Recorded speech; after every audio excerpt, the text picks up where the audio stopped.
ఉండేది వచ్చింది. ఎందుకంటే గతంలో బీజేపీ ఏడ ప్రభుత్వాలు ఉంటే కూలగొట్టడం, దాన్ని గెలిపించుకోవడం, ఆ తర్వాత ప్రభుత్వాలు నడిపించడం అక్కడ తప్పనిసరిగా జరుగుతుందన్నాను.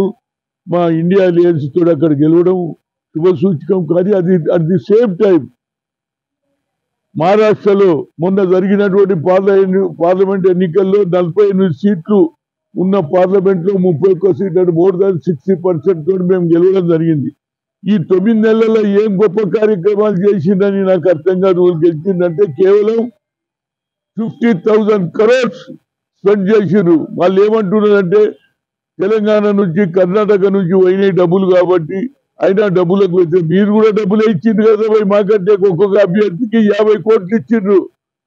30 కోట్లు వానికి, మిగతా నిలబడ్డట్టు ఎవరైతే ఎంఐఎం పార్టీ మైనార్టీలకు ఓట్లు డివిజన్ చేసి మీరు గెలిచిండ్రు తప్పితే, నా ఉద్దేశంలో అవసరం ఉన్ననాడేమో మైనార్టీలు దూరం ఉండాలి, అవసరం లేనప్పుడేమో వాళ్ళను వాడుకొని తన గెలుపు గురించి ప్రయత్నం చేసిండ్రు. తప్పనిసరిగా ఈ గెలుపు నరేంద్ర మోడీది, లేకుంటే అమిత్ షా గెలుపు కాదు. ఇది అదాని అంబానీ గెలుపు. ఇది అదాని కోటీశ్వర్లతోటే గెలుస్తున్నారు. కోట్ల రూపాయలు ఎక్కడికి వెళ్ళి వస్తాయి మా దగ్గర 2 రాష్ట్రాలలో. మీరు ఒక్కొక్క అభ్యర్థికి 50 కోట్లు ఇచ్చారు కాబట్టి అదే సంజయ్ రౌత్ కూడా అదే మాట చెప్పాడు. కోట్ల రూపాయలు మీకు ఎందుకంటే అన్ని రాష్ట్రాలలో ఎక్కువ రాష్ట్రాలు మీ ప్రభుత్వమే ఉన్నది, కేంద్రంలో మీ ప్రభుత్వం ఉన్నది, దాని వెనకాల అదాని ఉన్నాడు. అనిల్ దానివల్ల గెలిచిరు. ఇది మీకు గెలిపే కాదు. తప్పనిసరిగా ప్రియాంక ఏదైతే వయనాడులో కేరళలో 3 లక్షల మెజారిటీతో గెలవడం అంటే అది మామూలు మాట కాదు.